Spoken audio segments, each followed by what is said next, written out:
With the U.S. ending its involvement in the Afghanistan war, an infantry battalion known as Darkhorse will go down as having the highest percentage of casualties of any Marine unit. More than 200 members of the San Diego-based battalion were killed or wounded. As Steve Walsh reports for WUNC's American Homefront Project, survivors are still trying to reconcile their legacy. By the time the Darkhorse Battalion left Helmand Province in 2011, they had 184 wounded Marines, 34 of them amputees, and 25 dead. Among them, the son of four-star Marine General John Kelly. In 2013, before he retired, Kelly spoke at a ceremony at Camp Pendleton. He urged the Marines to honor those who had served their country. And in many cases, fought and died for it. And never forget your buddies that never made it home. A decade after the survivors came home, it's still difficult to place the legacy of the unit that suffered the highest number of casualties in the war. All right, get across. Let's go. Let's go.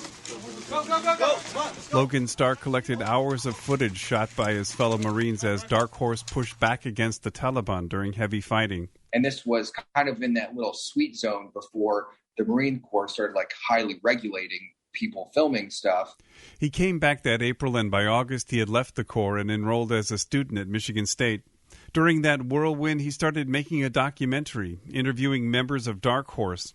Initially, he thought he was the only one having panic attacks. And that's what I think a lot of people just didn't, and me specifically, I didn't understand. It's it's okay to be going through all this. There's reasons behind all of it. And it just didn't seem like we were really good at communicating that to our peers. His documentary called For the 25 is still on his YouTube channel. Even the veterans of the most celebrated units of the war have had a tough time describing the war in Afghanistan. Marcus Chischilly lost his left leg to an IED 2 weeks after he arrived.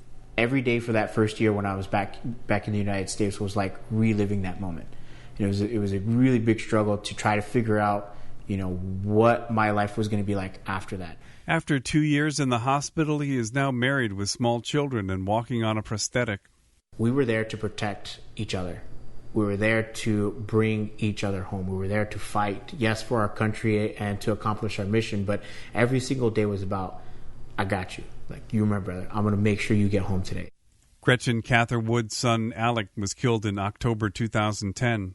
It's not an every moment of every day kind of thing. I mean, it's constantly in my brain, and it's always there. There are some days that are horrible, and there are some days that are okay. She was in the audience when General Kelly spoke at the memorial in 2013. After the remembrance ceremony and seeing the looks in those guys' faces, in their eyes, I said, there's got to be something we can do.